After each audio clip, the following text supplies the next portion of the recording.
भारत में शिक्षा और प्रेस का विकास।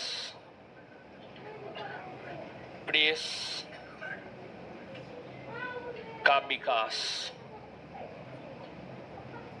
शिक्षा और प्रेस का विकास। देखिए, इसमें जो है आपको शिक्षा के विकास के विषय में बता दिए थे। आगे अब जो आज के सेशन में हम लोगों को चर्चा करना है, प्रेस के विकास के संदर्भ में चर्चा करना है। प्रेस के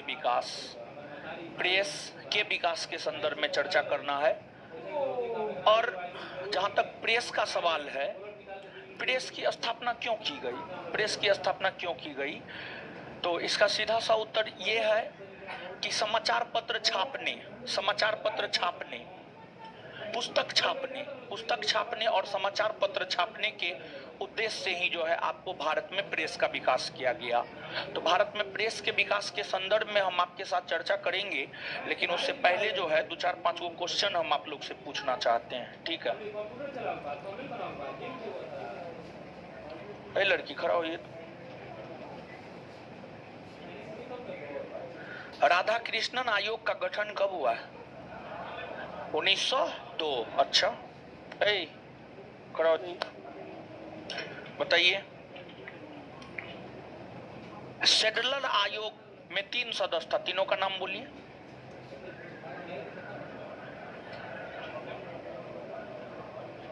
चलिए खड़ा हो जाइए, सिर्फ हम पढ़ाएंगे, ऐसा मुंह देखेगा।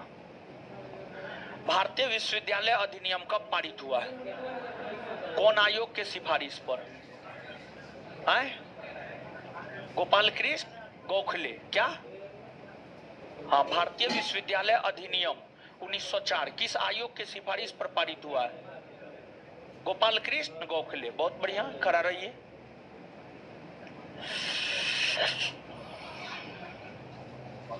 चलिए, लड़की खड़ा होइए, तो उधर खड़ा होइए, हाँ।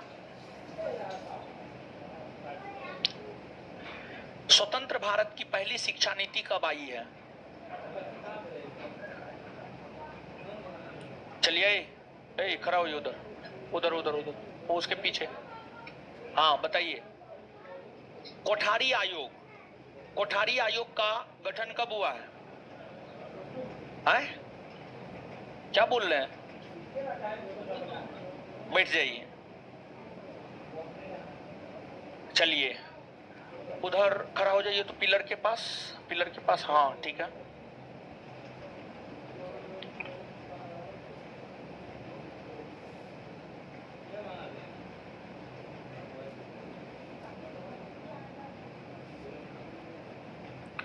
बम्बई, मद्रास, कलकत्ता में हाईकोर्ट का गठन किस आयोग के सिफारिश पर हुआ है?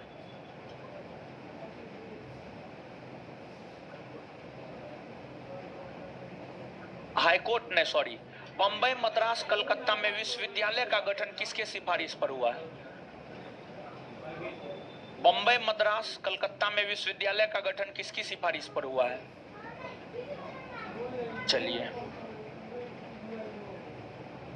लड़की, खड़ी हो जाइए, आप खड़ी होइए। हाँ,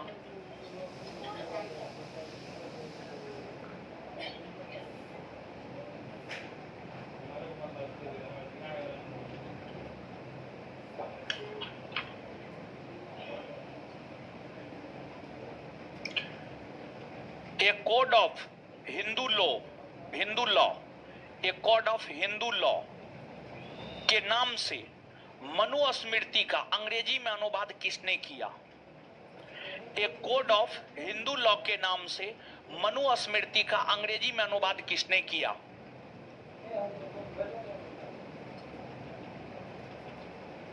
देखिए क्या हाल है, देखिए आप लोग अपना अपना हाल देखिए। पिछले क्लास में ही ना पढ़ाए हैं सब चीज तो पिछले क्लास में बताए हैं। यानी एक बार भी नहीं पलट करके देखते हैं। देखना चाहिए ना जी, नहीं देखिएगा तो कैसे होगा? दिक्कत है ना जी, नहीं देखिएगा तो। वही बात तो पूछे हैं जो बात पढ़ाए हैं, कोई बात तो ऐसा नहीं पूछे हैं जो नहीं पढ़ाए हैं हम आपको। ए लड़की है, खड़ी हो जाइए। हंटर शिक्षा आयोग ने किस पर सर्वाधिक बल दिया? शिक्षा पर तो ठीक है, कौन शिक्षा, कौन प्रकार का शिक्षा है? अच्छा, अंग्रेजी शिक्षा। मारेंगे एक तब रख मुंह लाल हो जाएगा। ए लड़की है, उधर खड़ा होइए, उधर खड़ा होइए, उधर black dress, black dress, black. हाँ बताइए। कलकत्ता में फोर्ट विलियम कॉलेज की स्थापना किसने की? विलेज अली, बैठ जाइए। एकदम बड़ी बुरा हाल है जी आप लोग का, ऐसे में कैसे होगा? लीजिए बैठ जाइए। घर पे जाकर के कम से कम एक आध बार रिवीजन किया कीजिए। घर पे जाके पढ़ते हैं, 1000 बार बोले होंगे, 1 साल होने वाला है बैच को, 1000 बार बोले होंगे कि जो चीज जिस डेट में पढ़ा है उसी डेट में जाकर के घर पे रिवीजन कीजिए, लेकिन कीजिएगा वही जो आपका मन है। आ जाइए अब, भारत में प्रेस का विकास।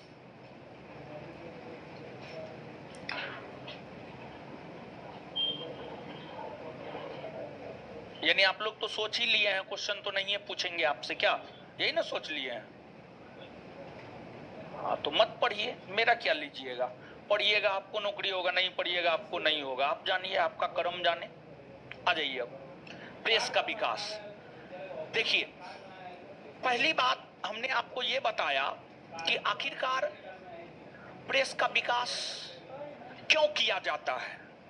तो प्रेस का विकास जो है समाचार पत्र छापने के लिए किया जाता है, किताब छापने के लिए किया जाता है। किताब, समाचार पत्र, ये सब जो है आपको प्रेस में ही छपते हैं। तो आप सभी लोग इस बात से अवगत हैं कि भारत आने वाली जो पहली यूरोपीय कंपनी है, भारत आने वाली पहली यूरोपीय कंपनी पुर्तगाली ईस्ट इंडिया कंपनी है। पुर्तगाली ईस्ट इंडिया कंपनी भारत आने वाली प्रथम यूरोपीय कंपनी है। और अगर बात यह की जाए कि भारत में प्रेस का विकास या प्रेस लगवाने का काम या प्रेस लगाने का काम सर्वप्रथम किसने किया है, तो भारत में प्रेस लगाने का काम सर्वप्रथम पुर्तगाली ने किया है। किसने किया है? पुर्तगाली। तो भारत में सर्वप्रथम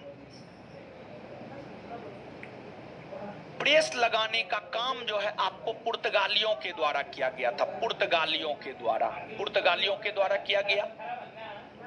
पुर्तगालियों के द्वारा जब भारत में प्रेस लगाए गए तो फिर पुस्तक सब छपाई का कार्यक्रम शुरू हुआ। पुस्तक छपाई का कार्यक्रम शुरू हुआ और कहा जाता है कि भारत में सर्वप्रथम पुस्तक की छपाई 1557 में हुई थी। भारत की पहली पुस्तक जो छपी थी 1557 में छपी थी।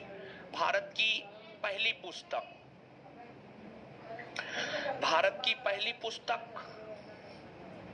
1557 में छपी थी और 1557 में जो भारत की पहली पुस्तक छपी थी वह गोवा के पादरियों के द्वारा छापा गया था। गोवा के पादरी, उस समय गोवा पुर्तगालियों के अधीन हुआ करता था। उस समय गोवा पुर्तगालियों के अधीन हुआ करता था।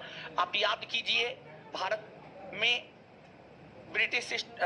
में यूरोपीय कंपनियों के आगमन, भारत में यूरोपीय कंपनियों का आगमन हुआ। सबसे पहले पुर्तगाली आया और पुर्तगाली की अगर आप बात करेंगे तो पुर्तगाली तो 1498 में ही आ गया और पुर्तगालियों ने गोवा पर कब्जा 1510 में कर लिया था। 1510 में आप याद कीजिए, प्रथम पुर्तगाली गवर्नर बना था कौन?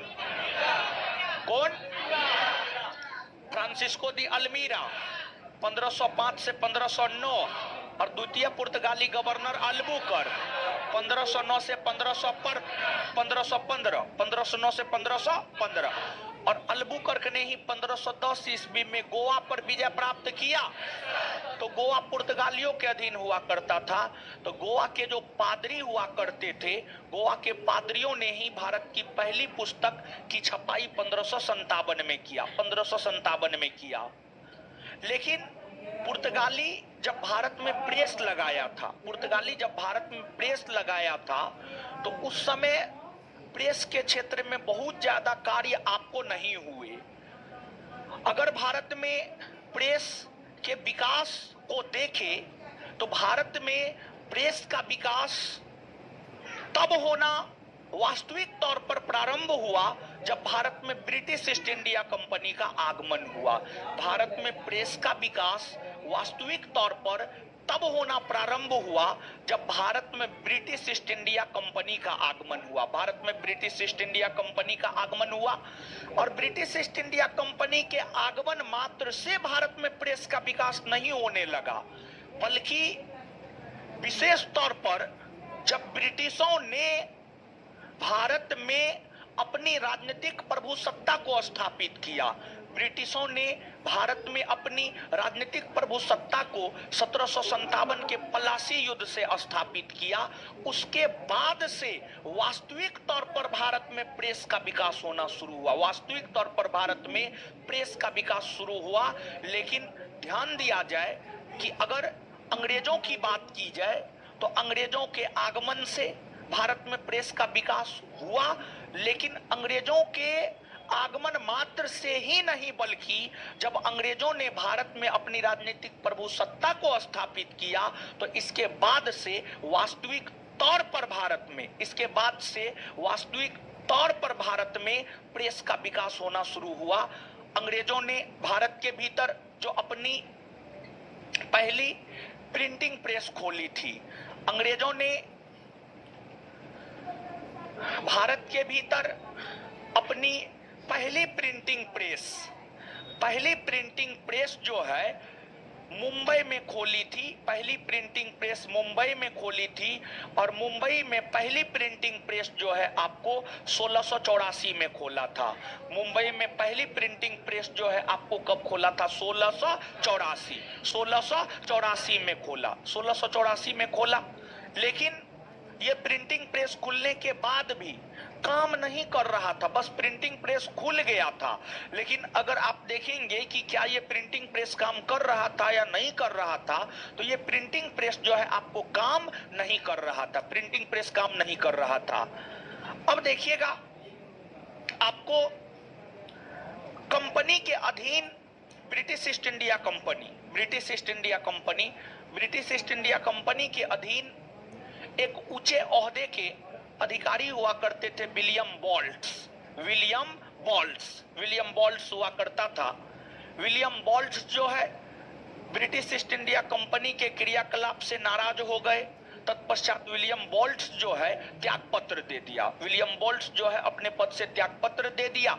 कंपनी के सेवा में जो था उससे मुक्त हो गया, और उससे मुक्त होने के बाद कंपनी की आलोचना करने को लेकर विलियम बॉल्ट्स ने 1776 ईस्वी में समाचार पत्र निकालने का प्रयास किया।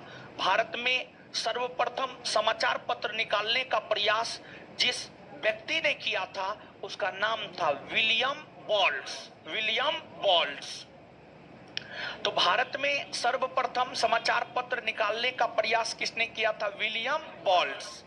विलियम बॉल्ट्स ने किया था। और अगर बात विलियम बॉल्ट्स की करें तो विलियम बॉल्ट्स जो है 1776 ईस्वी में समाचार पत्र निकालने का प्रयास किया था, लेकिन उसमें विलियम बॉल्ट्स असफल हो गए। और जब उसमें विलियम बॉल्ट्स असफल हो गए, अंग्रेजी कंपनी को पता चल गया यह कंपनी की आलोचना करने को लेकर समाचार पत्र निकालना चाहता है। जैसे ही ये पता चला, वैसे ही जो है विलियम बॉल्ट्स को जो है वापस लंदन बुला लिया गया। फिर विलियम बॉल्ट्स जो है आपको वापस लंदन चले गए। इसके बाद समाचार पत्र निकालने का प्रयास जेम्स ऑगस्टस हिक्की ने किया। जेम्स ए हिकी ने किया, जेम्स ऑगस्टस हिकी ने या जेम्स ए हिकी ने किया। और जेम्स ए हिकी ने जब समाचार पत्र निकालने का प्रयास किया तो उसमें जेम्स ऑगस्टस हिकी को सफलता मिली। जेम्स ऑगस्टस हिकी को अर्थात जेम्स ए हिकी को सफलता मिली और भारत में समाचार पत्र की शुरुआत करने का श्रेय जेम्स ऑगस्टस हिकी को ही जाता है। तो भारत की अगर बात की जाए तो भारत में समाचार पत्र शुरू करने का श्रेय, भारत में समाचार पत्र शुरू करने का श्रेय जिस विद्वान को जाता है उस विद्वान का नाम है जेम्स ए हिकी। समझ गए, जेम्स ए हिकी नाम है। और जेम्स ए हिकी के द्वारा जो प्रथम समाचार पत्र निकाला गया था वह समाचार पत्र था द बंगाल गजट। और जेम्स ए हिकी के द्वारा द बंगाल गजट नामक समाचार पत्र जो है आपको 1780 में निकाला गया था। 1780 में जेम्स ए हिकी के द्वारा प्रथम समाचार पत्र द बंगाल गजट के नाम से 1780 में निकाला गया था। अब जब एक समाचार पत्र निकाल दिए गए तो फिर बाद के वर्षों में जाकर के अनेकों समाचार पत्र निकले, लेकिन प्रथम समाचार पत्र निकालने का श्रेय जेम्स ए हिकी को जाता है। यही कारण है कि जेम्स ए हिकी को भारत के भीतर पत्रकारिता का अग्रदूत माना जाता है। जो जेम्स ए हिकी है इसे भारत के भीतर पत्रकारिता का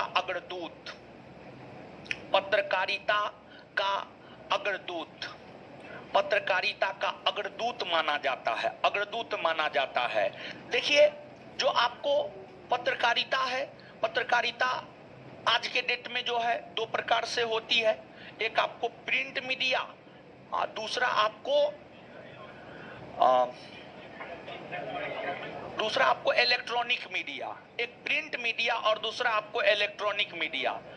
प्रिंट मीडिया का मतलब होता है समाचार पत्र सब, पेपर सब, अखबार सब को प्रिंट मीडिया के अंतर्गत रखा जाता है। और इलेक्ट्रॉनिक मीडिया के अंतर्गत टीवी, यूट्यूब पर जो समाचार पत्र सब दिखाया जाता है वो सब इलेक्ट्रॉनिक मीडिया के अंतर्गत रखा जाता है। एक बात बताइएगा आप हमको, समाचार पत्र जो छपता है या टीवी पर जो न्यूज देता है, टीवी पर न्यूज जब देता है तो टीवी पर का जो न्यूज है वह आपको वर्तमान की घटनाओं से अवगत करवाता है कि वर्तमान में क्या हो रहा है और क्या नहीं हो रहा है, यही सब ना दिखाता है जी।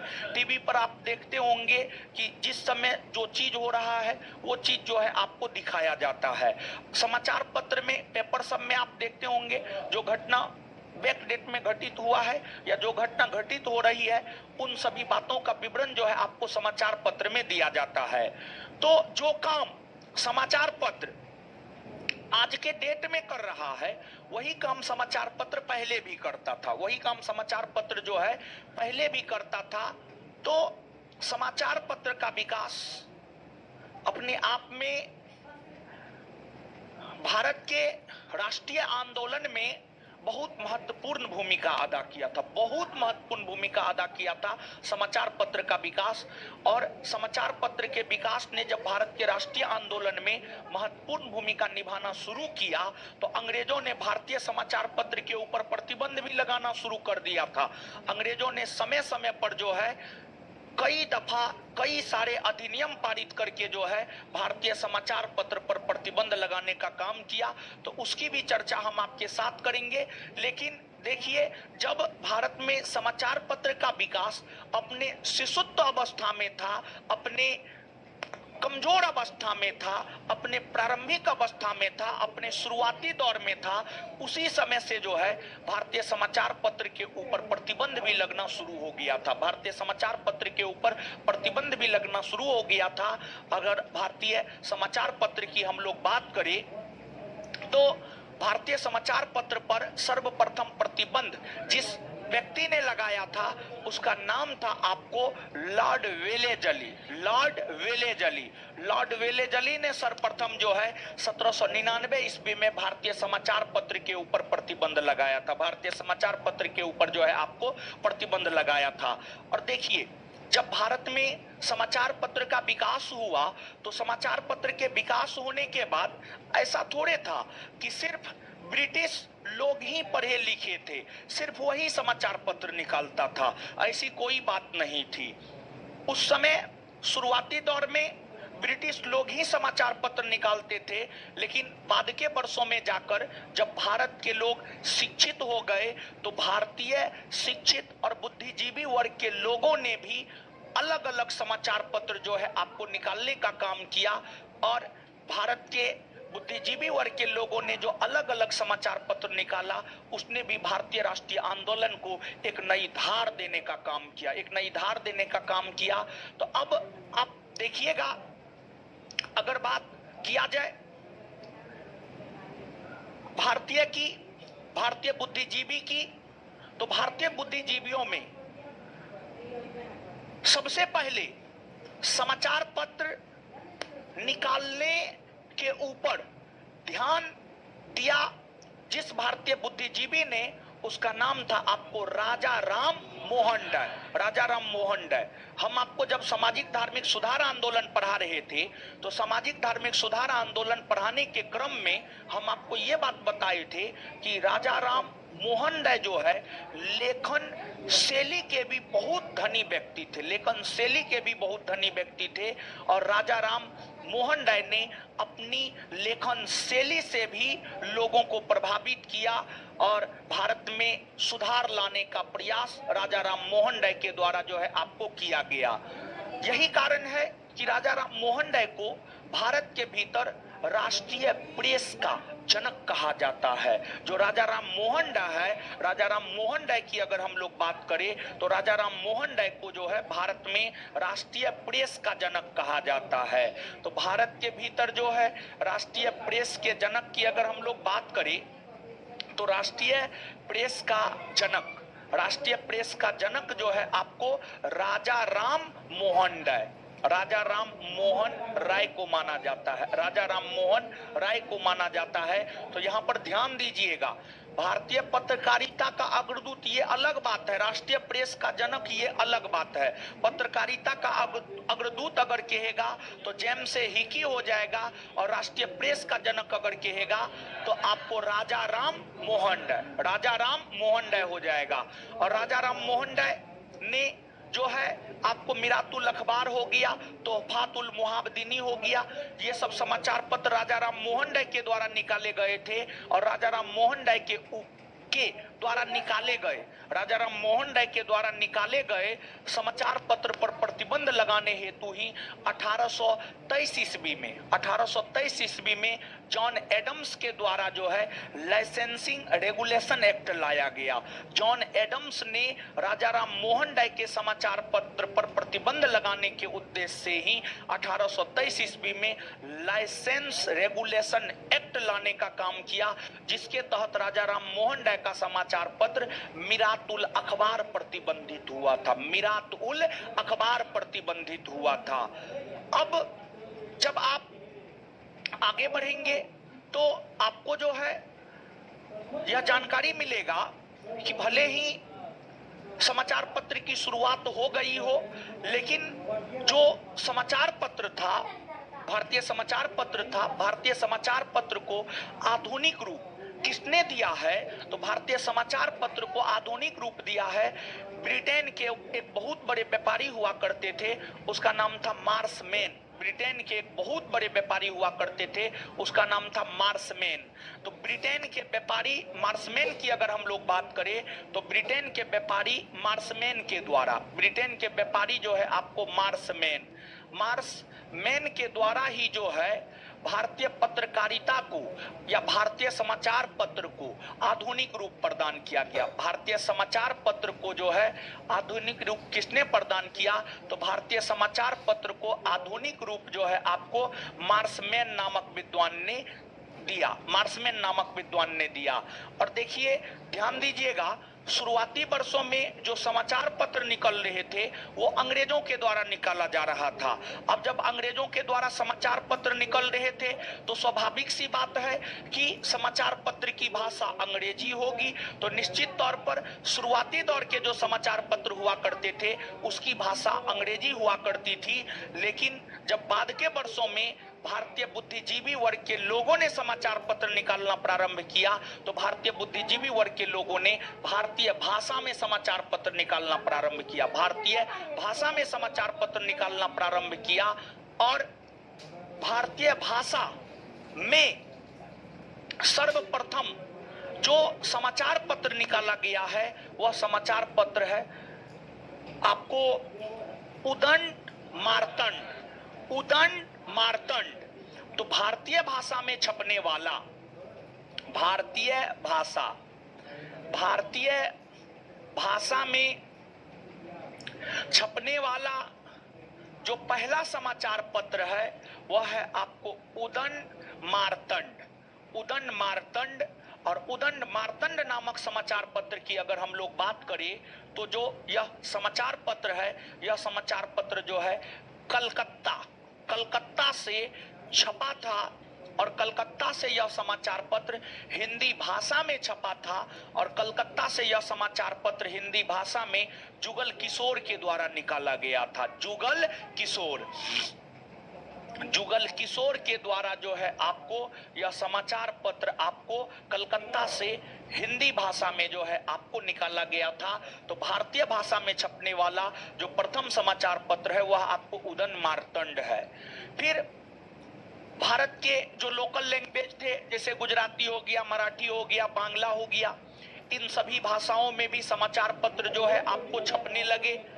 और विशेष तौर पर भारत में समाचार पत्र बृहद स्तर पर छपने प्रारंभ 1857 के विद्रोह के बाद हुआ है।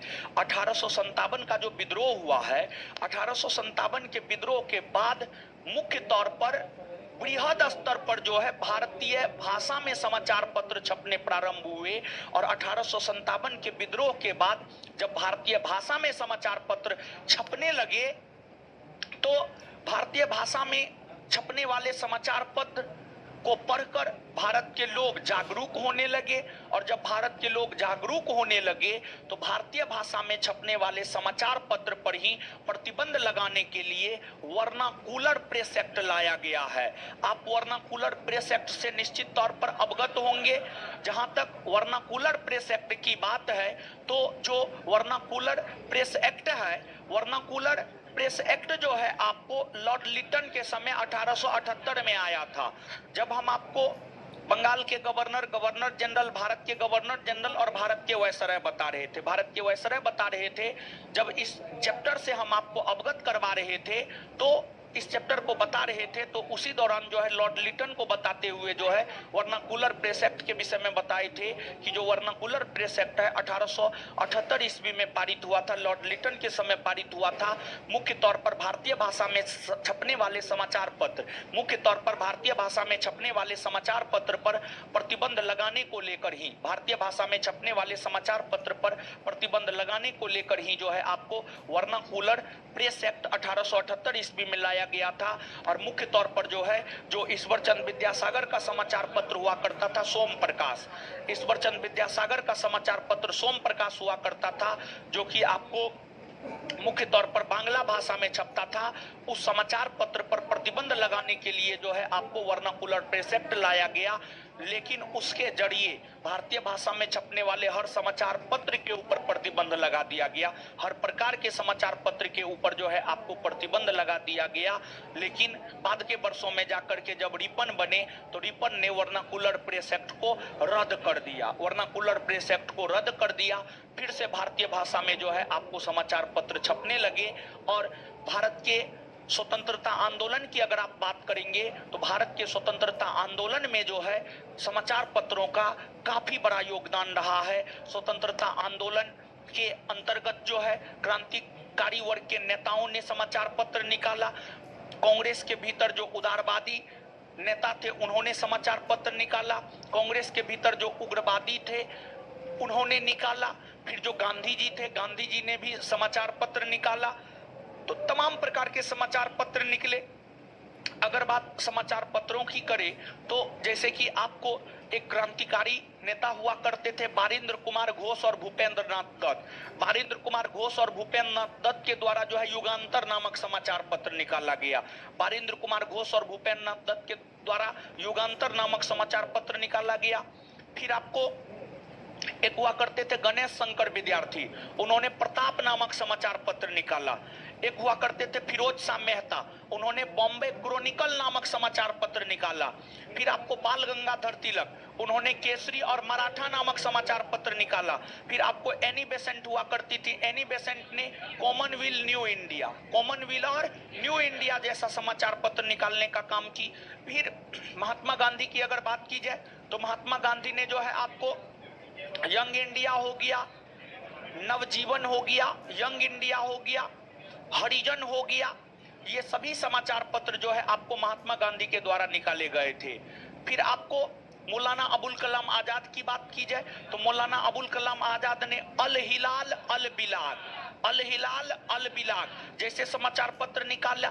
फिर जो है आपको पंडित जवाहरलाल नेहरू की अगर हम लोग बात करें तो उन्होंने नेशनल हेराल्ड नामक समाचार पत्र निकाला, नेशनल हेराल्ड नामक समाचार पत्र निकाला। तो कुल मिलाकर के अगर आप देखेंगे तो ये तमाम प्रकार के समाचार पत्र जो है आपको निकाले गए हैं। इन समाचार पत्रों के अलावा जो है आपको ट्रिब्यून है, ट्रिब्यून लाहौर से छपने वाला समाचार पत्र था जो दयाल सिंह मजीठिया ने निकाला था, दयाल सिंह मजीठिया ने निकाला था। फिर आपको हिंदू पैट्रियट था, हिंदू पैट्रियट की अगर हम लोग बात करें तो गिरीश चंद्र घोष और हरीश चंद्र घोष, गिरीश चंद्र घोष और हरीश चंद्र घोष ने जो है आपको हिंदू पैट्रियट नामक समाचार पत्र निकाला।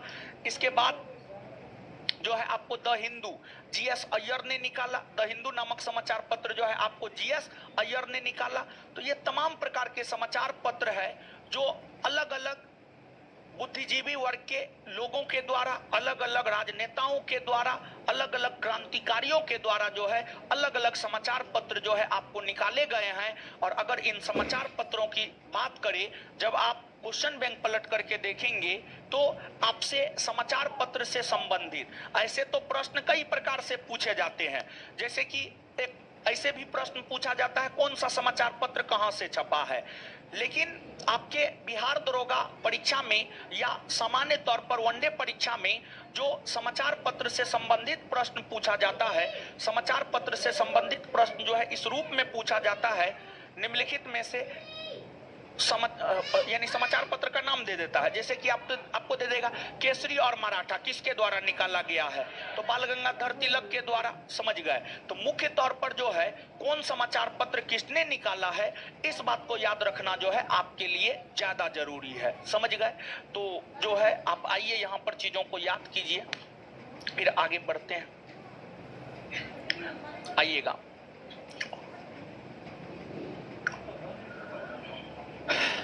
भारत में सर्वप्रथम प्रेस लगाने का काम किसने किया? किसने? भारत में सर्वप्रथम प्रेस लगाने का काम किसने किया? पुर्तगालियों ने। भारत में सर्वप्रथम भारत की पहली पुस्तक कब छपी थी? भारत की पहली पुस्तक कब छपी थी? कब छपी थी? अच्छा, भारत की पहली पुस्तक 1557 में किसके द्वारा छापा गया? गोवा के पादरी, गोवा के पादरी। भारत की पहली पुस्तक 1557 में किसके द्वारा छापी? किसके द्वारा? गोवा के पादरी के द्वारा। अंग्रेजी ईस्ट इंडिया कंपनी ने अपना पहला प्रिंटिंग प्रेस कहां खोला? कहां खोला? कब खोला? अंग्रेजी ईस्ट इंडिया कंपनी ने अपना पहला प्रिंटिंग प्रेस कहां खोला? कहां खोला? कब खोला? कब खोला? भारत में सर्वप्रथम समाचार पत्र निकालने का प्रयास किसने किया? भारत में सर्वप्रथम समाचार पत्र निकालने का प्रयास किसने किया? William Bolts. अगर विलियम बोल्ट्स की बात करें तो उसे इसमें सफलता मिली थी? नहीं ना मिली थी। इसके बाद भारत में निकलने वाला प्रथम समाचार पत्र कौन है? भारत में निकलने वाला प्रथम समाचार पत्र, प्रथम समाचार पत्र बंगाल गजट कब निकाला गया? बंगाल गजट कब निकाला? बंगाल गजट किसने निकाला है? किसने निकाला है? भारत का प्रथम समाचार पत्र किसने निकाला? किसने निकाला है? भारत में पत्रकारिता का अग्रदूत या जनक, पत्रकारिता का अग्रदूत या जनक, पत्रकारिता का अग्रदूत या जनक। भारत में राष्ट्रीय प्रेस का जनक किसे माना? राष्ट्रीय प्रेस का जनक, राष्ट्रीय प्रेस का जनक। भारत के समाचार पत्र को आधुनिक रूप देने का श्रेय किसे जाता है? भारत के समाचार पत्र को आधुनिक रूप देने का श्रेय किसे जाता है? किसे जाता है? मार्समैन। भारतीय भाषा में छपने वाला प्रथम समाचार पत्र, भारतीय भाषा में छपने वाला प्रथम समाचार किसका है? ये किसका है? किसका है? इसके बाद आगे बताइएगा कि जो है भारतीय समाचार पत्र पर सर्वप्रथम प्रतिबंध किस गवर्नर जनरल ने लगाया? लॉर्ड वेले। भारतीय समाचार पत्र पर सर्वप्रथम प्रतिबंध किसने लगाया? लॉर्ड वेले जली, लॉर्ड वेले जली ने लगाया था। इसके बाद आगे बताइएगा कि भारतीय भाषा में छपने वाले समाचार पत्र पर प्रतिबंध लगाने के लिए वर्नाकुलर प्रेस एक्ट कब आया? 1878। वर्नाकुलर प्रेस एक्ट कब आया? 1800। किसके समय आया? लॉर्ड। विशेष तौर पर कौन से समाचार पत्र को प्रतिबंधित करने के लिए? सोम प्रकाश। सोम प्रकाश किसका है जी? सोम प्रकाश ईश्वरचंद विद्यासागर। चलिए आइए अब याद करते हैं, मेरे साथ याद कीजिएगा। The Tribune, Dayal Singh Majithia. The Tribune, the Tribune, the Tribune, the Tribune, the Tribune. और जानते हैं जब द ट्रिब्यून जो है लाहौर से छपता था, और भगत सिंह का नाम सुने हैं ना आप लोग? भगत सिंह के विषय में विस्तार पूर्वक जानकारी, भगत सिंह को जो फांसी हुई थी, किस दिन कौन सी घटना घटित हो रही थी, भगत सिंह को लेकर के 1930-31 के समय, 1929-30-31 के समय सब चीज को प्रतिदिन के हिसाब से जो है द ट्रिब्यून नामक समाचार पत्र जो है आपको छापता था। समझ गए? इसके बाद हिंदू पैट्रियट, गिरीश चंद्र घोष और हरीश चंद्र घोष। गिरीश चंद्र घोष और हरीश चंद्र। तो हिंदू पैट्रियट, हिंदू पैट्रियट गिरीश चंद्र घोष और हरीश चंद्र घोष। इसके बाद अमृत बाजार पत्रिका, मोतीलाल घोष और शिशिर कुमार घोष। मोतीलाल घोष और शिशिर कुमार घोष। अमृत बाजार पत्रिका, मोतीलाल घोष और अमृत बाजार पत्रिका, मोतीलाल घोष और हरिजन यंग इंडिया नवजीवन। हरिजन यंग इंडिया नवजीवन। अल हिलाल अल बिलाग, मौलाना अबुल कलाम। अल हिलाल अल बिलाग, अल हिलाल अल बिलाग, मौलाना अबुल कलाम। युगांतर, बारिंद्र कुमार घोष और भूपेंद्र नाथ दत्त। युगांतर, युगांतर। इसके बाद जो है प्रताप, फिरोज शाह मेहता, नहीं, प्रताप गणेश शंकर विद्यार्थी। प्रताप नामक समाचार पत्र किस? Pratap, Pratap. Bombay Chronicle, Firoz Shah Mehta. Bombay Chronicle, Bombay Chronicle, Bombay Chronicle, Bombay Chronicle. Free Hindustan, Taraknath Das. Free Hindustan, Free Hindustan, Free Hindustan. Indian Sociologist Shyamji Krishna Varma. Indian Sociologist, Indian Sociologist, Indian Sociologist. Commonwealth New India, Annie Besant. Commonwealth New India, Commonwealth New India, Commonwealth New India. Kesari और मराठा, बाल गंगाधर तिलक। केसरी और मराठा, केसरी और मराठा, केसरी और Maratha. The National Herald, Jawaharlal Nehru. The National Herald, the National Herald, the National Herald. Rast Goftar, Dadabhai नेरोजी। राष्ट्रगोप्तार, राष्ट्रगोप्तार, राष्ट्रगोप्तार, Dadabhai नेरोजी, समझ गए। याद रखिएगा, यही प्रमुख समाचार पत्र है, मुख्य तौर पर यही सब आपसे पूछा जाता है। नोट की अगर आप बात करेंगे तो नोट में जो है इससे ज्यादा दिया हुआ है, ठीक है।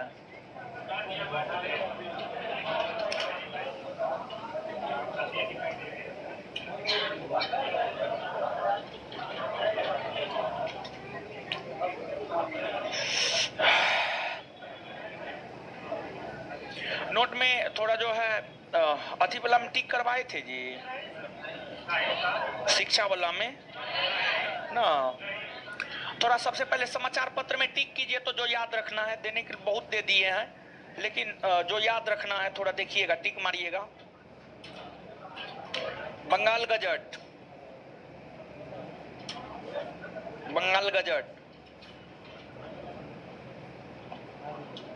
इंडिया गजट, इंडिया गजट,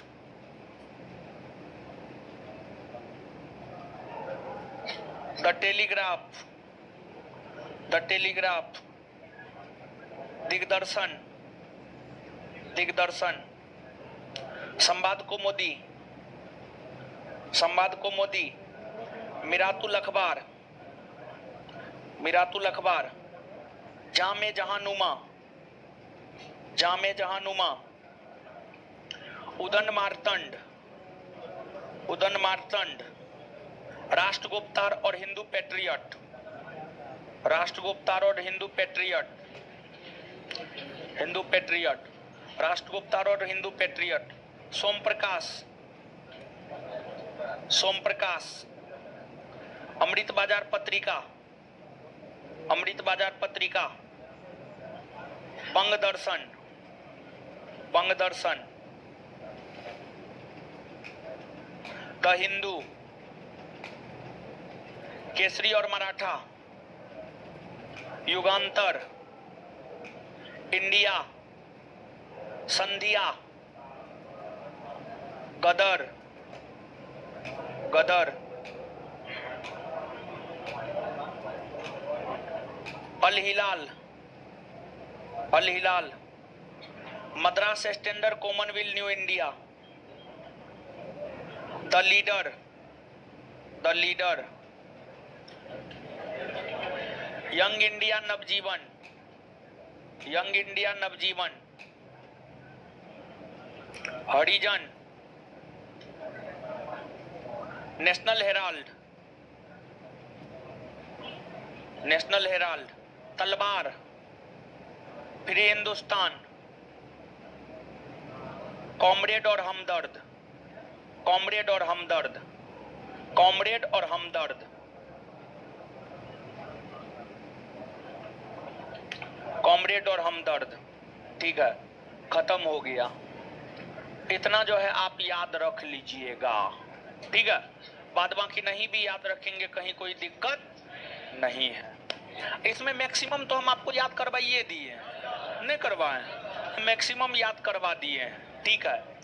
अब इससे आगे जो है आप अपना पढ़ लीजिएगा, अब इससे आगे पढ़ लीजिएगा, और इससे आगे जो है अब हम लोग आते हैं क्वेश्चन पे। क्वेश्चन पलटिए, अब क्वेश्चन लगाए हैं ना जी, नहीं लगाए हैं, क्या है? हाँ, बोल तो दिए थे हम उसको।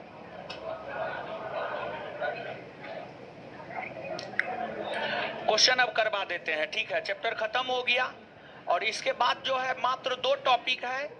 एक है कांग्रेस से पूर्व स्थापित संस्था, और एक है कांग्रेस, और एक है कांग्रेस के नेतृत्व में स्वतंत्रता आंदोलन हुआ था, राष्ट्रीय भारतीय राष्ट्रीय आंदोलन, ठीक है, भारतीय राष्ट्रीय आंदोलन।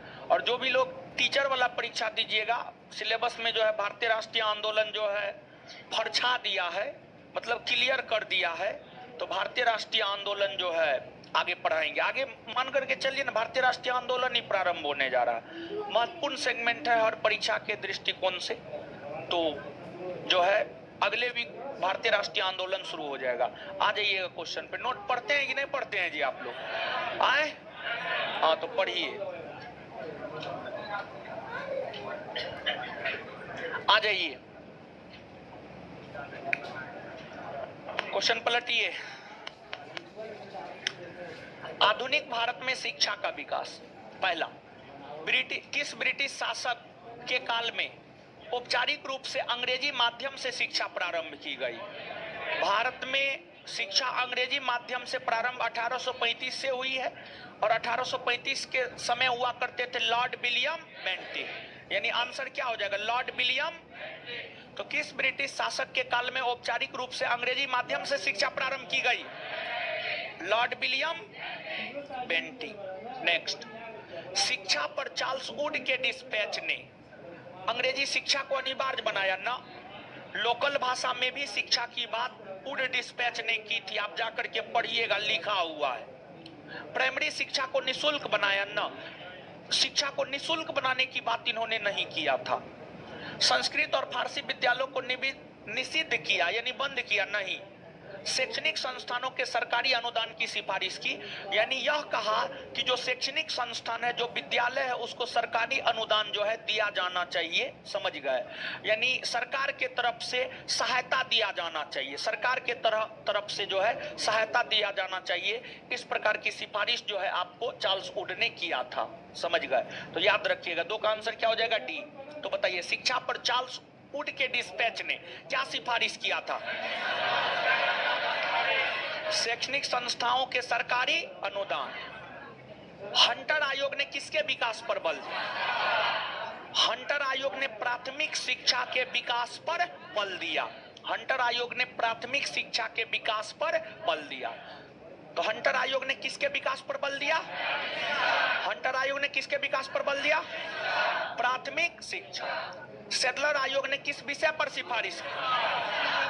सेडलर आयोग ने भारतीय शिक्षा पर सिफारिश किया। भारतीय शिक्षा। हमारी इस शिक्षा प्रणाली से लोग रंग और जाति से तो भारतीय रहेंगे किंतु मानसिक रूप से अंग्रेज। यह कथन किसका है? यह कथन है लॉर्ड मैकाले का। Lord Macaulay. और देखिए, ध्यान दीजिएगा, मैकाले आयोग के सिफारिश पर ही, मैकाले आयोग के सिफारिश पर ही भारत में शिक्षा का माध्यम अंग्रेजी को बनाया गया था। तो अंग्रेजी को जब शिक्षा का माध्यम बनाया गया तो उस पर जो है मैकाले जो है अंग्रेजी को भारत में शिक्षा का माध्यम बनाना चाहता था। तो उसके लिए ये सब तर्क दे रहा था कि हम जो शिक्षा पद्धति लागू करने जा रहे हैं ना, उससे जो है रंग से तो भारत के लोग भारतीय होंगे लेकिन मानसिक रूप से वो अंग्रेज हो जाएगा। समझ गए? और ऐसा हुआ भी। समझ गए? ऐसा हुआ नहीं, ऐसा नहीं कह सकते, बल्कि ऐसा हुआ है। याद रखिएगा, बड़ी अच्छा क्वेश्चन है। तो हमारी शिक्षा प्रणाली से लोग रंग और जाति से तो भारतीय रहेंगे किंतु मानसिक रूप से अंग्रेज। यह कथन किसका है? किसका है? मैकाले। 1835 ईस्वी में एक महत्वपूर्ण निर्णय लिया गया। वह किसके बारे में? शिक्षा के बारे में। किसके बारे में है? शिक्षा। तो 1835 ईस्वी में एक महत्वपूर्ण निर्णय लिया गया। वह किसके बारे में है? शिक्षा। किसके बारे में है? शिक्षा। शिक्षा के बारे में है। नेक्स्ट, अधोलिखित वक्तव्यों पर विचार कीजिए। कथन, मैकाले की अंग्रेजी शिक्षा में प्रचार प्रसार का उद्देश्य भारतीयों को पाश्चात्य शिक्षा में दीक्षित करना था। हाँ, वह भारत का औद्योगिक विकास चाहता था? नहीं, वह भारत का औद्योगिक विकास नहीं चाहता था, बल्कि वह ब्रिटिश ईस्ट इंडिया कंपनी का विकास चाहता था। और ब्रिटिश ईस्ट इंडिया कंपनी को अधिक से अधिक मुनाफा दिलाना चाहता था, क्योंकि अगर भारत के लोग अंग्रेजी भाषा सीखकर कंपनी के अधीन काम करता था तो उसको बहुत कम वेतन मिलता था, तो इससे कंपनी को मुनाफा होता था। वह भारत का औद्योगिक विकास नहीं चाहता था और शिक्षा के क्षेत्र में वो सिफारिश करके भारत में अंग्रेजी शिक्षा लागू करके वह औद्योगिक विकास कैसे कर सकता है? तो औद्योगिक विकास अलग चीज है, शिक्षा अलग चीज है। समझ गए? तो ये क्या है? आपको गलत है। तो कथन सही है, कारण गलत है, यानी आंसर क्या होगा? सी।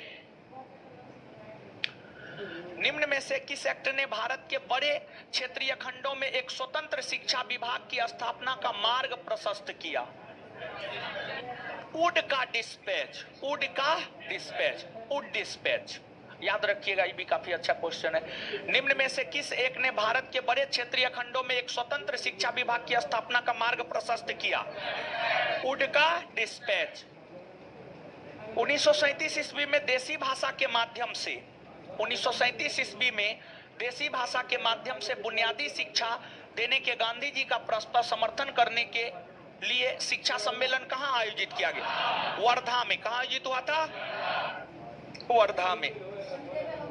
नेक्स्ट, अधोलिखित में से किस आयोग या किसके सिफारिश पर 1904 ईस्वी में विश्वविद्यालय अधिनियम पारित किया गया? थॉमस रेले। किसकी अध्यक्षता में? थॉमस रेले। थॉमस रेले की अध्यक्षता में। आगे, मौलिक शिक्षा की वर्धा योजना 1937 का प्रारूप निम्न में से किस समिति ने तैयार किया? जाकिर हुसैन ने। तो मौलिक शिक्षा की वर्धा योजना 1937 का प्रारूप किस समिति ने तैयार किया? जाकिर हुसैन। बनारस स्थित, गौर से सुनिएगा, समझिएगा इसको, बनारस स्थित सेंट्रल हिंदू कॉलेज, जो बाद में बनारस हिंदू विश्वविद्यालय के केंद्र बिंदु के रूप में काम आया, किसके द्वारा स्थापित किया? देखिए, इसमें प्रश्न को आप समझिएगा। सबसे पहले एक बात आप जानिए, सेंट्रल हिंदू कॉलेज, अगर बात हम लोग सेंट्रल हिंदू कॉलेज की करें तो बनारस में सेंट्रल हिंदू कॉलेज की स्थापना 1898 ईस्वी में श्रीमती एनी बेसेंट के द्वारा किया गया था। श्रीमती एनी बेसेंट के द्वारा किया गया। और यही सेंट्रल हिंदू कॉलेज 1916 ईस्वी में, यही सेंट्रल हिंदू कॉलेज 1916 ईस्वी में बीएचयू के रूप में स्थापित हो गया। किस रूप में? बीएचयू, बनारस हिंदू विश्वविद्यालय के रूप में स्थापित हो गया। ये बात तो ठीक है। आपसे प्रश्न क्या पूछा जा रहा है जानते हैं? आपसे प्रश्न ये पूछा जा रहा है कि जो सेंट्रल हिंदू कॉलेज जो बाद में बनारस हिंदू विश्वविद्यालय के रूप में स्थापित हो गया था, उस सेंट्रल हिंदू कॉलेज की स्थापना किसने की है? आपसे यहां से बनारस हिंदू विश्वविद्यालय के संस्थापक के विषय में नहीं पूछा जा रहा है, बल्कि आपसे सेंट्रल हिंदू कॉलेज के संस्थापक के विषय में पूछा जा रहा है। तो सेंट्रल हिंदू कॉलेज की स्थापना किसने की है? Annie Besant. यानी आंसर क्या होगा? Annie Besant. कंफ्यूजन नहीं ना है जी? हाँ, देखिए आसान क्वेश्चन था, लेकिन आसान में थोड़ा लैंग्वेज टफ किया था। राजपूत परिवारों की शिक्षा के विभिन्न, राजपूत परिवारों की शिक्षा के लिए बने विभिन्न विद्यालयों में से सर्वप्रथम अस्तित्व में आया था। सर्वप्रथम अस्तित्व में आया था अजमेर का मेयो कॉलेज। अजमेर का मेयो कॉलेज 1872। सूची 1 को सूची 2 से मिलाइए। जोनाथन डंकन ने संस्कृत कॉलेज बनारस में बसाया था। विलियम जॉन्स 1784 में एशियाटिक सोसाइटी ऑफ बंगाल का गठन किया। वारेन हेस्टिंग्स कलकत्ता में मदरसा स्थापित किया। विलियम बेंटिक कलकत्ता में 1835 में मेडिकल कॉलेज की स्थापना की। विलियम बेंटिक ने कलकत्ता में 1835 में मेडिकल कॉलेज की स्थापना की। 5 1 2 3 5 1 2 3 आंसर बी होगा। नेक्स्ट, मुसलमानों में पश्चिमी शिक्षा के प्रचार के लिए 1863 ईस्वी में मोहम्मदन लिटरेरी सोसाइटी की स्थापना हुई थी। कहां? कलकत्ता में, अलीगढ़ में, दिल्ली में, कराची में, है ना? कलकत्ता में ना हुआ था? कलकत्ता में हुआ था। कलकत्ता में हुआ था। आंसर देखिए तो कलकत्ता होना, कलकत्ता है, कलकत्ता में होना चाहिए। हाँ, कलकत्ता होगा, कलकत्ता। नेक्स्ट, इस क्वेश्चन को छोड़ दीजिएगा, डाउट में, ठीक है। नेक्स्ट, राष्ट्रीय शिक्षा परिषद का गठन कब किया गया था? राष्ट्रीय शिक्षा परिषद का गठन 1906 में किया गया था। 1906 में। Indian Society of Oriental Arts की स्थापना किसके द्वारा की गई थी? अविंद्रनाथ टैगोर। किसके द्वारा? अविंद्रनाथ टैगोर। तो Indian Society of Oriental Arts की स्थापना किसके द्वारा की गई थी? Abanindranath. Indian Society of Oriental Arts की स्थापना किसके द्वारा की गई? अविंद्रनाथ टैगोर। नारी शिक्षा को बढ़ावा देने के उद्देश्य से 1849 ईस्वी में कलकत्ता में बेथुन स्कूल की स्थापना किसने की? बेथुन स्कूल की स्थापना की गई थी ईश्वरचंद विद्यासागर। किसके द्वारा? ईश्वरचंद विद्यासागर। 1898 में स्थापित सेंट्रल हिंदू कॉलेज निम्न में से किसके प्रयास से 1916 में बनारस हिंदू विश्वविद्यालय के रूप में स्थापित हुआ? इसका उत्तर हो जाएगा मदन मोहन मालवीय। मदन मोहन मालवीय। मदन मोहन मालवीय। हार्टो कमिटी किससे संबंधित है? प्राथमिक शिक्षा। किससे? प्राथमिक शिक्षा। प्राथमिक शिक्षा। भारतीय शिक्षा का मैग्ना कार्टा किसे कहा जाता है? चार्ल्स वुड का घोषणा पत्र। चार्ल्स वुड का घोषणा पत्र। भारत में आधुनिक शिक्षा का जन्मदाता किसे माना जाता है? Charles grant. किसको माना? Charles grant. राधा कृष्णन आयोग का गठन कब किया गया? 1948। 1948। 1948। एक स्वायत्त निकाय के रूप में विश्वविद्यालय अनुदान आयोग की स्थापना कब हुई? यूजीसी का गठन कब हुआ? 1953। तो दो ऑप्शन है, बी और डी। बी और डी दो ऑप्शन है, दोनों में से कोई भी हो सकता है। बी भी हो सकता है या डी भी हो सकता है। आंसर में क्या दिया है? डी दिया है।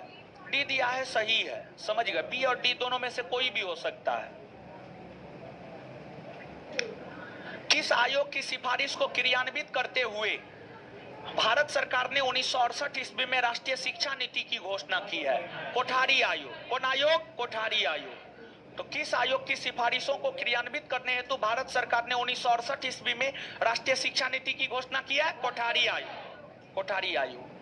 निम्न में से किसके तहत प्रावधान किया गया कि 14 वर्ष की आयु तक के बच्चों के लिए निःशुल्क एवं अनिवार्य प्राथमिक शिक्षा प्रदान की जाए? राष्ट्रीय शिक्षा नीति 1968।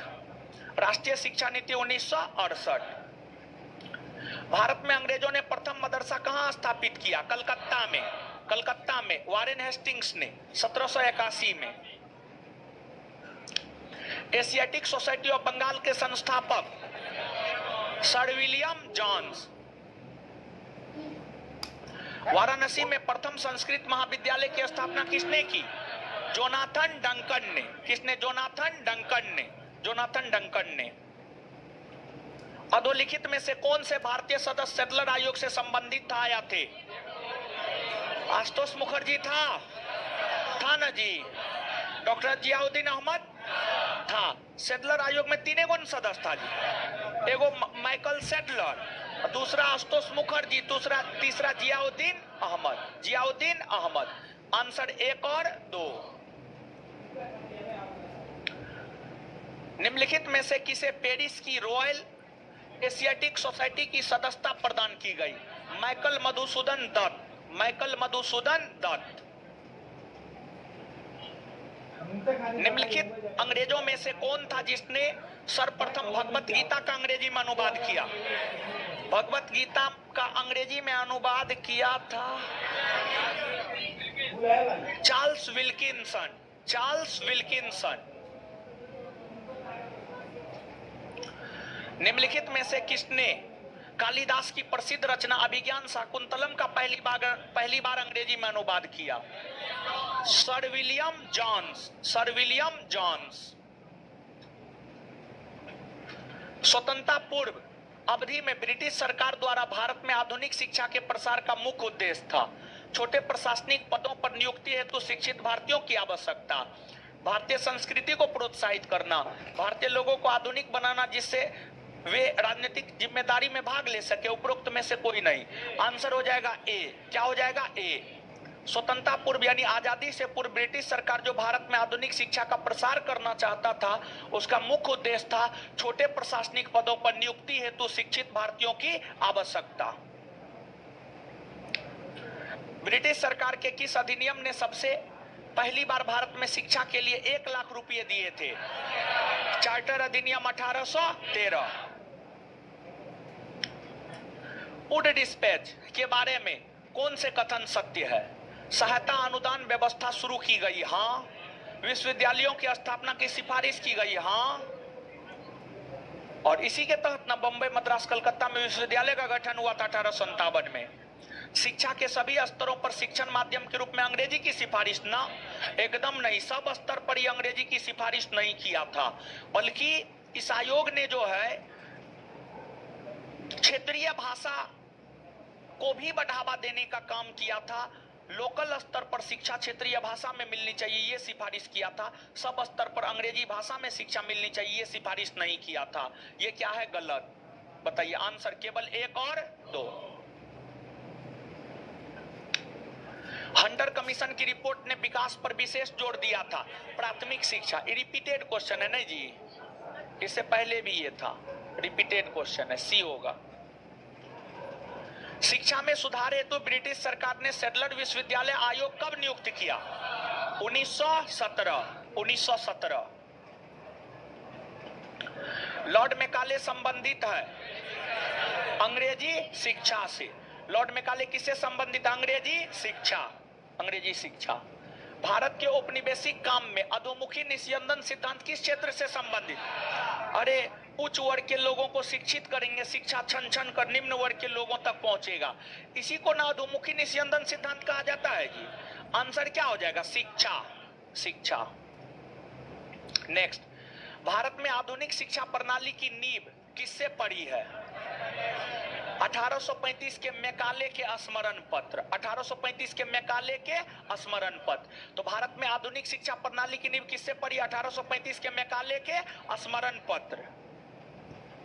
निम्नलिखित में से किससे या किनसे भारत में अंग्रेजी शिक्षा की नींव पड़ी? 1813 के चार्टर एक्ट, हाँ। General committee of public instruction 1823, हाँ। आंग्लविद एवं प्राच्यविद एवं आंग्लविद विवाद, हाँ। तीनों से 1, 2 और 3। किसके शासनकाल में भारत में अंग्रेजी शिक्षा प्रारंभ की गई? Lord William Cavendish Bentinck. ये भी रिपीटेड क्वेश्चन है ना जी, रिपीटेड है ये आंसर है। नेक्स्ट, भारत में प्रथम 3 विश्वविद्यालय की स्थापना किस वर्ष हुई? भारत में प्रथम 3 विश्वविद्यालय की स्थापना 1857, बंबई, मद्रास और कलकत्ता में। किसके सतत प्रयत्नों से बंबई में प्रथम महिला विश्वविद्यालय की स्थापना हुई? डीके करबे, डीके करबे। डेक्कन एजुकेशन सोसाइटी की स्थापना से कौन संबंधित था? बाल गंगाधर तिलक, बाल गंगाधर तिलक। निम्नलिखित कॉलेजों में से सर्वप्रथम किसकी स्थापना हुई? Hindu college Calcutta 1817, Hindu college Calcutta 1817। David Hare और अलेक्जेंडर डफ के साथ मिलकर निम्नलिखित में से किसने कलकत्ता में हिंदू कॉलेज की स्थापना की? राजा राम मोहन राय। थोड़ा सा इसके आंसर को देखिए तो आप लोग, देखिए आंसर सही है या गलत? देखिए क्या दिया हुआ है, डी है ना, मतलब सही है, तब ठीक, हमको लगा गलत है, डी। भारत में औपनिवेशिक शासन के दौरान शैक्षणिक संस्थाओं के संदर्भ में निम्नलिखित युग्मों पर विचार कीजिए। संस्थान और संस्थापक। बनारस का संस्कृत कॉलेज विलियम जोन्स ने स्थापित किया था? नहीं। बनारस का संस्कृत कॉलेज जोनाथन डंकन ने स्थापित किया था, मतलब ये क्या है? गलत। कलकत्ता में मदरसा वारेन हेस्टिंग्स ने स्थापित किया था? हाँ, मदरसा वारेन हेस्टिंग्स ने स्थापित किया था। Fort William college Arthur Wellesley ने? नहीं, लॉर्ड वेलेजली ने। आर्थर वेलेजली अलग है, लॉर्ड वेलेजली अलग है, तो आर्थर वेलेजली स्थापित नहीं किया था बल्कि लॉर्ड वेलेजली स्थापित किया था। गलत। कौन सा सही सुमेलित है? केवल 2, केवल 2। नेक्स्ट, निम्नलिखित में से किसने भारतीय विश्वविद्यालयों में धार्मिक शिक्षा के लिए प्रबल रूप से वकालत की थी? यानी भारतीय विश्वविद्यालय में धार्मिक शिक्षा दी जानी चाहिए, भारतीय विश्वविद्यालय में धार्मिक शिक्षा दी जानी चाहिए, इसका वकालत किया था मदन मोहन मालवीय ने। किसने? मदन मोहन मालवीय ने, मदन मोहन मालवीय ने। बनारस हिंदू विश्वविद्यालय का शिलान्यास किसने किया था? लॉर्ड हार्डिंग ने। किसने? लॉर्ड हार्डिंग ने। बनारस हिंदू विश्वविद्यालय का शिलान्यास निम्न में किसने किया था? लॉर्ड हार्डिंग ने, लॉर्ड हार्डिंग ने। निम्नलिखित में से किसे सर्वप्रथम केंद्रीय विश्वविद्यालय घोषित किया गया? बनारस हिंदू विश्वविद्यालय वाराणसी को सर्वप्रथम केंद्रीय विश्वविद्यालय घोषित किया गया। भारत के इतिहास का पहला सुव्यवस्थित इतिहास किस विद्वान ने तैयार किया? विंसेंट आर्थर स्मिथ ने। बड़ी महत्वपूर्ण क्वेश्चन है, याद रखिएगा, समझ गए। भारत के इतिहास का पहला सुव्यवस्थित इतिहास किस विद्वान ने तैयार किया? Vincent Arthur Smith, Vincent Arthur Smith. अधोलिखित में से किसने अंग्रेजी भाषा साहित्य की प्रशंसा करते हुए भारतीय भाषा व साहित्य की आलोचना की और कहा कि यूरोप के एक अच्छे पुस्तकालय की अलमारी का एक कक्ष भारत एवं अरब के अरब के समस्त साहित्य से ज्यादा मूल्यवान है। यह स्टेटमेंट है लॉर्ड मैकाले का, काफी प्रसिद्ध स्टेटमेंट है। मदन मोहन मालवीय बनारस हिंदू विश्वविद्यालय के कुलपति बने रहे।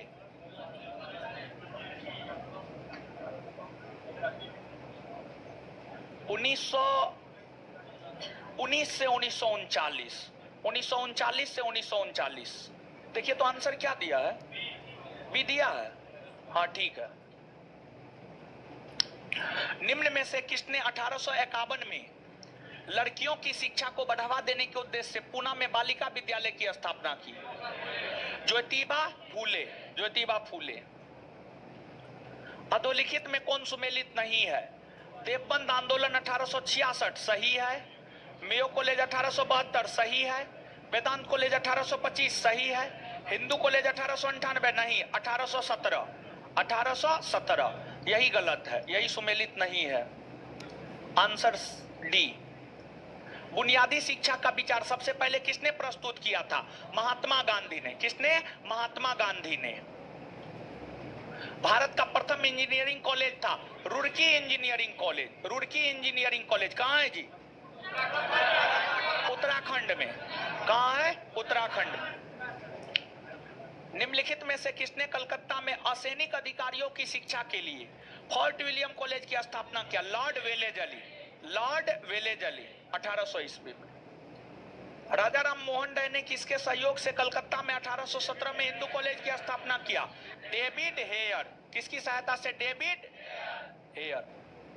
रुड़की इंजीनियरिंग कॉलेज की स्थापना, यहां पर रुड़की इंजीनियरिंग कॉलेज की स्थापना होगा। स्थापना रुड़की इंजीनियरिंग कॉलेज की स्थापना 1847 ईस्वी में किसने किया? James Thomson. अधोलिखित में किसके प्रयत्न से दक्कन एजुकेशन सोसाइटी की स्थापना हुई? M G Ranade. हाल ही में किस समिति के सिफारिश पर 2020 में तीसरी शिक्षा नीति को मंजूरी मिली है? के कस्तूरी रंगन।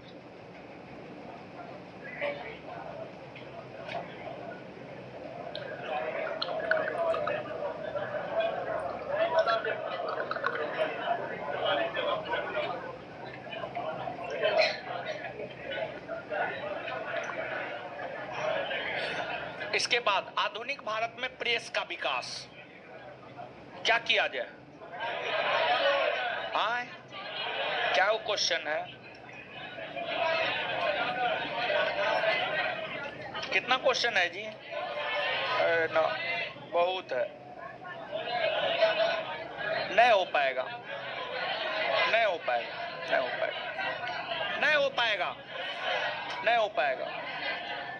अगले क्लास में करवा देंगे, ठीक है? अगले क्लास में करवा देंगे। अगले क्लास में आएंगे तो सबसे पहले क्वेश्चन ही करवा देंगे। नहीं हो पाएगा, पूरा नहीं हो पाएगा, ठीक है? नहीं हो पाएगा। अगले क्लास में पूरा क्वेश्चन करवा देंगे और इसके बाद जो है फिर आगे कांग्रेस से पूर्व स्थापित संस्था पढ़ा देंगे, ठीक है? चलिए, आप लोग लेकिन पढ़ते ना है।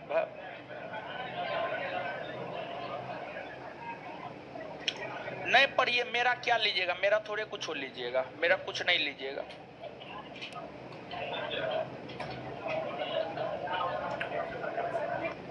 चलिए, कहां से कहां तक दिए?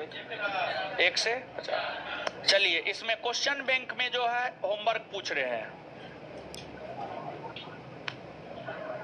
पेज नंबर 275 से लेकर 283 तक दिए थे ना, 50 नंबर क्वेश्चन तक। अगला होमवर्क है क्वेश्चन नंबर 51 से 100। क्वेश्चन नंबर 51 से 100 पेज नंबर 283 से 292। देखिए इसमें होमवर्क सुनिए। क्वेश्चन नंबर 51 से 100 पेज नंबर 283 से 292, पेज नंबर 283 से 292, ठीक है?